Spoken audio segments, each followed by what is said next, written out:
Había mujeres, niños, y varios hombres con espadas en la cintura y largas espingardas al hombro. Una gran algarabía llenaba el lugar, y el jefe tuvo que repetir varias veces sus palabras para que todos lo oyesen. Hay varios hombres y dioses diferentes en el corazón de estos hombres. Pero mi único Dios es Alá, y por él juro que haré todo lo posible para vencer una vez más al desierto.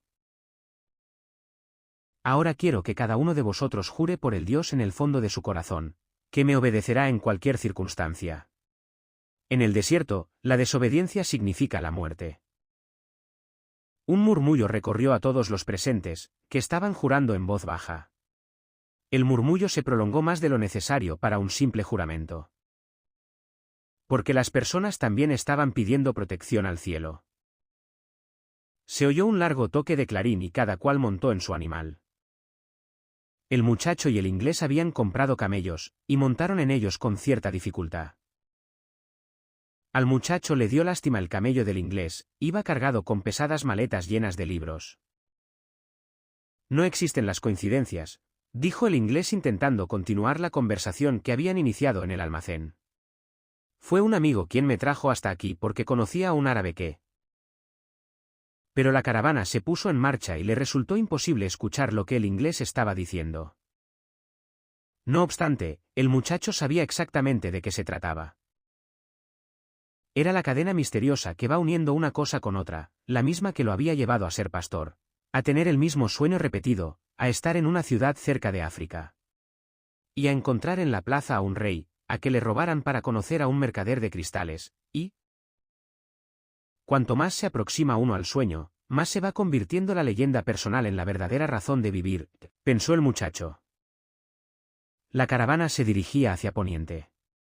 Viajaban por la mañana, paraban cuando el sol calentaba más, y proseguían al atardecer. El muchacho conversaba poco con el inglés, que pasaba la mayor parte del tiempo entretenido con sus libros. Entonces se dedicó a observar en silencio la marcha de animales y hombres por el desierto. Ahora todo era muy diferente del día en que partieron. Aquel día de confusión, gritos, llantos, criaturas y relinchos de animales se mezclaban con las órdenes nerviosas de los guías y de los comerciantes. En el desierto, en cambio, reinaba el viento eterno, el silencio y el casco de los animales. Hasta los guías conversaban poco entre sí. He cruzado muchas veces estas arenas, dijo un camellero cierta noche. Pero el desierto es tan grande y los horizontes tan lejanos que hacen que uno se sienta pequeño y permanezca en silencio. El muchacho entendió lo que el camellero quería decir, aun sin haber pisado nunca antes un desierto. Cada vez que miraba el mar o el fuego era capaz de quedarse horas callado, sin pensar en nada, sumergido en la inmensidad y la fuerza de los elementos.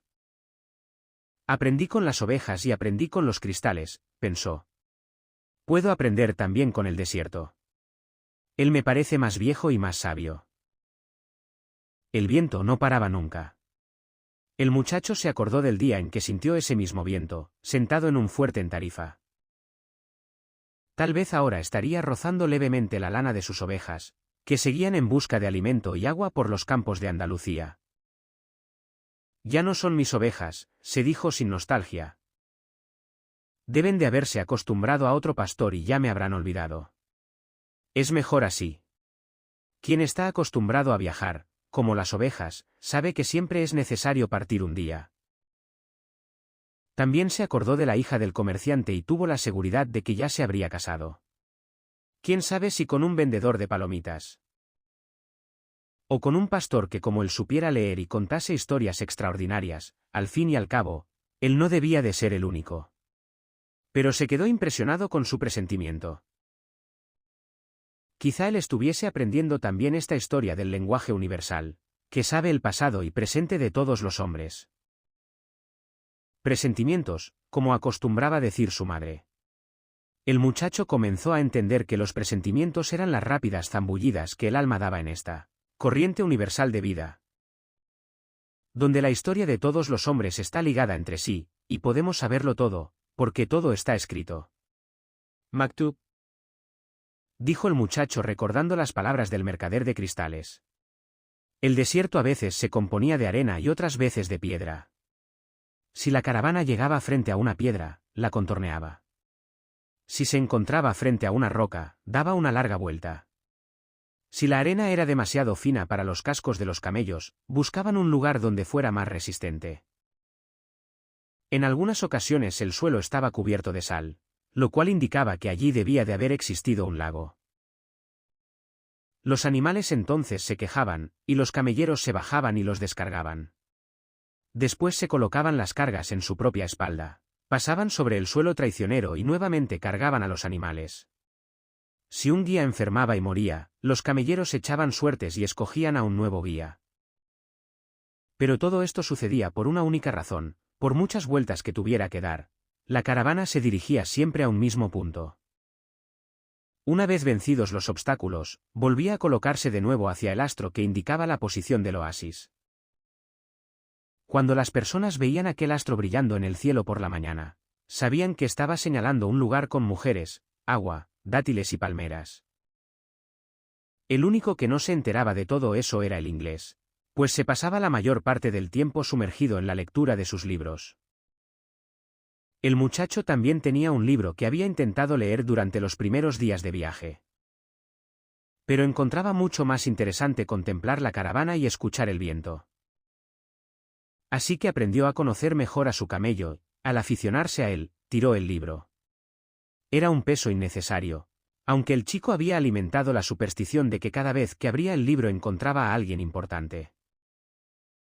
Terminó trabando amistad con el camellero que viajaba siempre a su lado.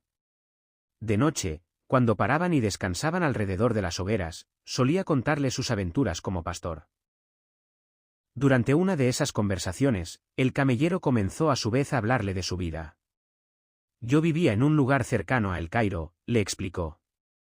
Tenía mi huerto, mis hijos y una vida que no iba a cambiar hasta el momento de mi muerte. Un año que la cosecha fue excelente, fuimos todos hasta la Meca y yo cumplí con la única obligación que me faltaba llevar a cabo en la vida. Podía morir en paz, y me agradaba la idea. Cierto día la tierra comenzó a temblar, y el Nilo se desbordó.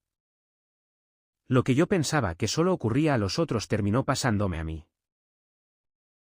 Mis vecinos tuvieron miedo de perder sus olivos con las inundaciones, mi mujer de que las aguas se llevaran a nuestros hijos, y yo de ver destruido todo lo que había conquistado. Pero no hubo solución. La tierra quedó inservible y tuve que buscar otro medio de subsistencia. Hoy soy camellero. Pero entonces entendí la palabra de Alá: nadie siente miedo de lo desconocido.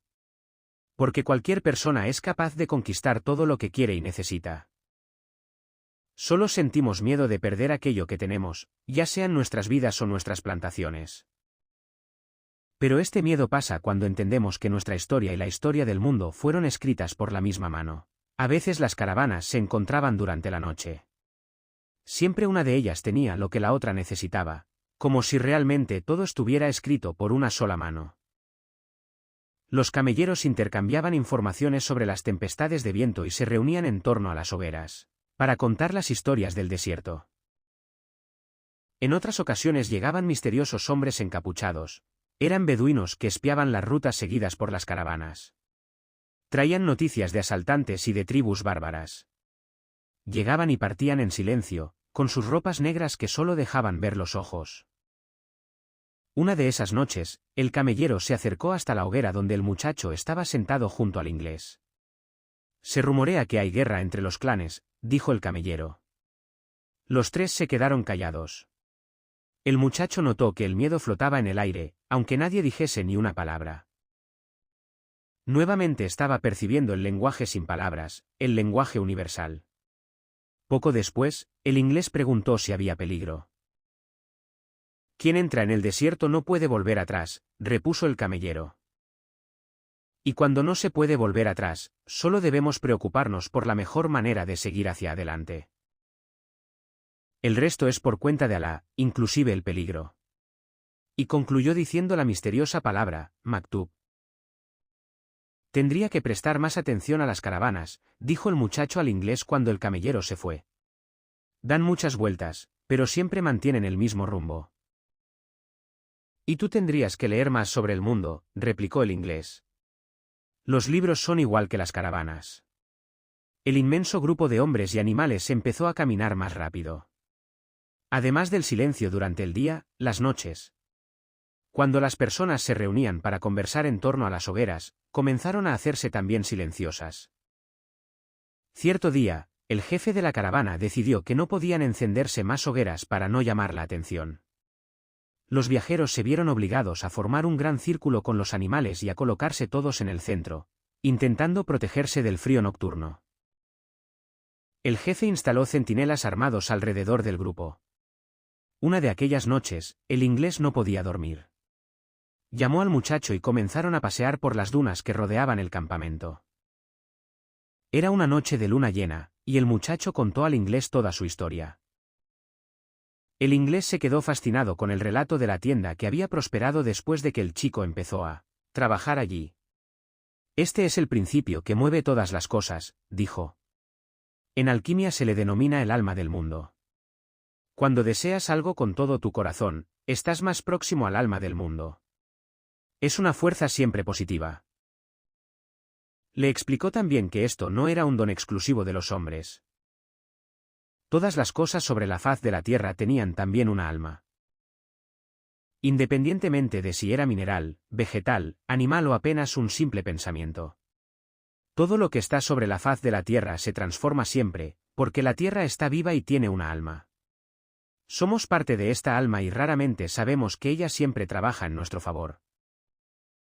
Pero tú debes entender que en la tienda de los cristales, hasta los jarros estaban colaborando en tu éxito.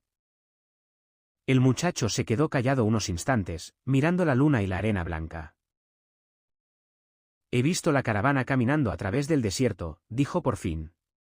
Ella y el desierto hablan la misma lengua y por eso él permite que ella lo atraviese. Probará cada paso suyo, para ver si está en perfecta sintonía con él, y si lo está, ella llegará al oasis. Si uno de nosotros llegase aquí con mucho valor, pero sin entender este lenguaje, moriría el primer día. Continuaron mirando la luna juntos. Esta es la magia de las señales, continuó el muchacho.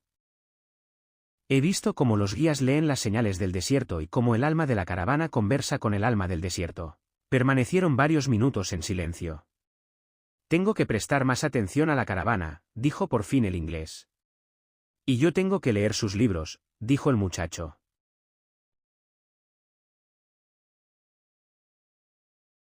Eran libros extraños. Hablaban de Mercurio, Sal, dragones y reyes, pero él no conseguía entender nada. Sin embargo, había una idea que parecía repetirse en todos los libros: todas las cosas eran manifestaciones de una cosa sola. En uno de los libros descubrió que el texto más importante de la alquimia constaba de unas pocas líneas y había sido escrito en una simple esmeralda. Es la tabla de la esmeralda, dijo el inglés, orgulloso de enseñarle algo al muchacho. ¿Y entonces, para qué tantos libros? Para entender estas líneas, repuso el inglés, aunque no estaba muy convencido de su propia respuesta. El libro que más interesó al muchacho contaba la historia de los alquimistas famosos. Eran hombres que habían dedicado toda su vida a purificar metales en los laboratorios. Creían que si un metal se mantenía permanentemente al fuego durante muchos años, terminaría liberándose de todas sus propiedades individuales y solo restaría el alma del mundo. Esta cosa única permitía que los alquimistas entendiesen cualquier cosa sobre la faz de la tierra, porque ella era el lenguaje a través del cual las cosas se comunicaban. A este descubrimiento lo llamaban la gran obra, que estaba compuesta por una parte líquida y una parte sólida. ¿No basta con observar a los hombres y a las señales para descubrir este lenguaje?, preguntó el chico. Tienes la manía de simplificarlo todo, repuso el inglés, irritado. La alquimia es un trabajo muy serio. Exige que se siga cada paso exactamente como los maestros lo enseñaron. El muchacho descubrió que la parte líquida de la gran obra era llamada elixir de la larga vida, que curaba todas las enfermedades y evitaba que el alquimista envejeciese. Y la parte sólida se conocía con el nombre de piedra filosofal. No es fácil descubrir la piedra filosofal, dijo el inglés. Los alquimistas pasaban muchos años en los laboratorios contemplando aquel fuego que purificaba los metales. Miraban tanto el fuego que poco a poco sus cabezas iban perdiendo todas las vanidades del mundo. Entonces, un buen día, Descubrían que la purificación de los metales había terminado por purificarlos a ellos mismos. El muchacho se acordó del mercader de cristales. Él le había dicho que era buena idea limpiar los jarros para que ambos se liberasen también de los malos pensamientos. Cada vez estaba más convencido de que la alquimia podría aprenderse en la vida cotidiana. Además, añadió el inglés, la piedra filosofal tiene una propiedad fascinante. Un pequeño fragmento de ella es capaz de transformar grandes cantidades de metal en oro. A partir de esta frase, el muchacho empezó a interesarse en la alquimia. Pensaba que, con un poco de paciencia, podría transformarlo todo en oro. Leyó la vida de varias personas que lo habían conseguido: Helvetius, Elías, Fulcanelli, Geber. Eran historias fascinantes, todos estaban viviendo hasta el final su leyenda personal. Viajaban, encontraban sabios, hacían milagros frente a los incrédulos, poseían la piedra filosofal y el elixir de la larga vida. Pero cuando quería aprender la manera de conseguir la gran obra, se quedaba totalmente perdido. Eran solo dibujos, instrucciones codificadas, textos oscuros. ¿Por qué son tan difíciles?, preguntó cierta noche al inglés. Notó que el inglés andaba un poco malhumorado por la falta de sus libros. Para que solo los que tienen la responsabilidad de entenderlos los entiendan, repuso. Imagina qué pasaría si todo el mundo se pusiera a transformar el plomo en oro. En poco tiempo el oro no valdría nada. Solo los persistentes, solo aquellos que investigan mucho, son los que consiguen la gran obra. Por eso estoy en medio de este desierto, para encontrar a un verdadero alquimista que me ayude a descifrar los códigos. ¿Cuándo se escribieron estos libros?, quiso saber el muchacho. Muchos siglos atrás. En aquella época no había imprenta, insistió el muchacho, por lo tanto, no había posibilidad de que todo el mundo pudiera conocer la alquimia. ¿Por qué, entonces, ese lenguaje tan extraño, tan lleno de dibujos? El inglés no respondió. Dijo que desde hacía varios días estaba prestándole mucha atención a la caravana y que no conseguía descubrir nada nuevo. Lo único que había notado era que los comentarios sobre la guerra aumentaban cada vez más. Un buen día el muchacho devolvió los libros al inglés.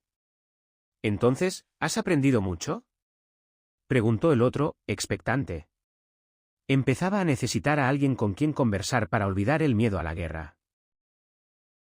He aprendido que el mundo tiene una alma y que quien entienda esa alma entenderá el lenguaje de las cosas. Aprendí que muchos alquimistas vivieron su leyenda personal y terminaron descubriendo el alma del mundo, la piedra filosofal y el elixir. Pero, sobre todo, he aprendido que estas cosas son tan simples que pueden escribirse sobre una esmeralda. El inglés se quedó decepcionado. Los años de estudio, los símbolos mágicos, las palabras difíciles, los aparatos de laboratorio, nada de eso había impresionado al muchacho. Debe de tener una alma demasiado primitiva como para comprender esto, se dijo. Cogió sus libros y los guardó en las alforjas que colgaban del camello. Vuelve a tu caravana, dijo. Ella tampoco me ha enseñado gran cosa. El muchacho volvió a contemplar el silencio del desierto y la arena que levantaban los animales. Cada uno tiene su manera de aprender, se repetía a sí mismo. La manera de él no es la mía, y la mía no es la de él. Pero ambos estamos buscando nuestra leyenda personal, y yo lo respeto por eso. La caravana comenzó a viajar día y noche. A cada momento aparecían los mensajeros encapuchados, y el camellero que se había hecho amigo del muchacho explicó que la guerra entre los clanes había comenzado. Tendrían mucha suerte si conseguían llegar al oasis. Los animales estaban agotados y los hombres cada vez más silenciosos. El silencio era más terrible por la noche, cuando un simple relincho de camello, que antes no pasaba de ser un relincho de camello, ahora asustaba a todo el mundo y podía ser una señal de invasión. El camellero, no obstante, no parecía estar muy impresionado con la amenaza de guerra. Estoy vivo, dijo al muchacho mientras comía un plato de dátiles en la noche sin hogueras ni luna. Mientras estoy comiendo, no hago nada más que comer. Si estuviera caminando, me limitaría a caminar. Si tengo que luchar, será un día tan bueno para morir como cualquier otro. Porque no vivo ni en mi pasado ni en mi futuro. Tengo solo el presente, y eso es lo único que me interesa.